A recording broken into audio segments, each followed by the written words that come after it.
जोंनि रायजोआव जोंनि बिटिसिआव गोजोन थासारिया सौफैथों गोजोन थासारिनि गेजेरजों जोङो बयबो खामानि मावनो हाथों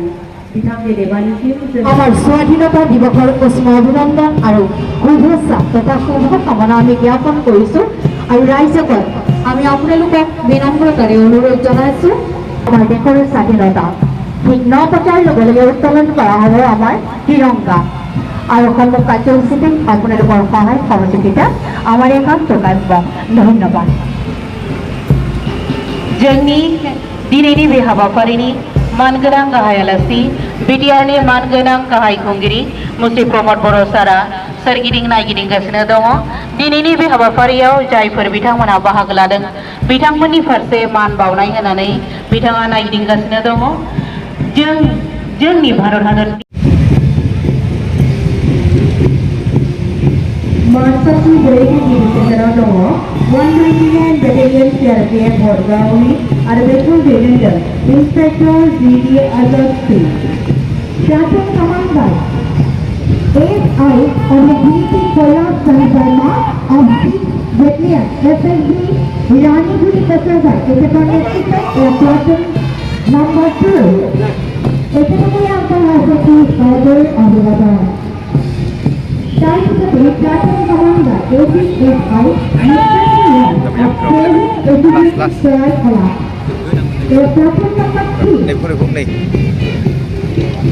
3 Platoon commander EBSI of Professor DES Nexta Platoon number 2 Daria SIP Sandamika Leo of Professor DES Omen Star Economic Air Platoon number 5 Platoon Commander PC Anas Mohan Abhilai of Hasta Professor District Economic Air Platoon number 6 Platoon Commander Miss Mohima Bewani অসমৰ ৰাজ্যপাল মহামহিম ৰাজ্যপাল অসমৰ মাননীয় মুখ্যমন্ত্ৰী আৰু সকলো নেতৃত্বলৈ মই শ্ৰদ্ধা জনাইছোঁ।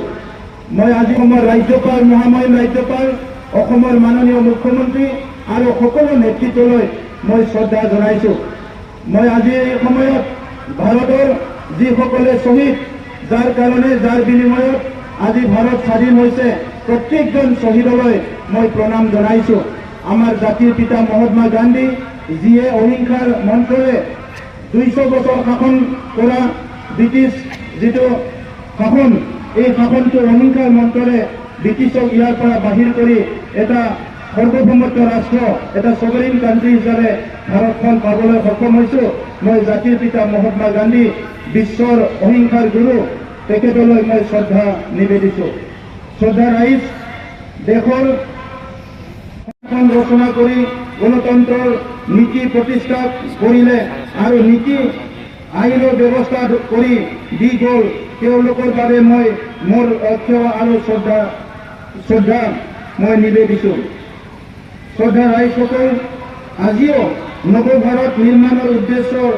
আগত ৰাখি আমাৰ দেশৰ মাননীয় প্ৰধানমন্ত্ৰী নৰেন্দ্ৰ মোদী ডাঙৰীয়া গৃহমন্ত্ৰী অমিত শ্বাহ ডাঙৰীয়া আৰু আমাৰ অসমৰ মাননীয় মুখ্যমন্ত্ৰী ডক্টৰ হিমন্ত বিশ্ব শৰ্মা ডাঙৰীয়াই বিৰামহীন আৰু নিৰবিচ্ছিন্নভাৱে আপ্ৰাণ চেষ্টাৰে ৰাইজৰ উন্নয়নৰ হকে কাম কৰি আহিছে। একেদৰে আমাৰ বিটিআৰ চৰকাৰেও নৱভাৰত নিৰ্মাণৰ এই উদ্দেশ্য ভিত্তি কৰিয়ে আমাৰ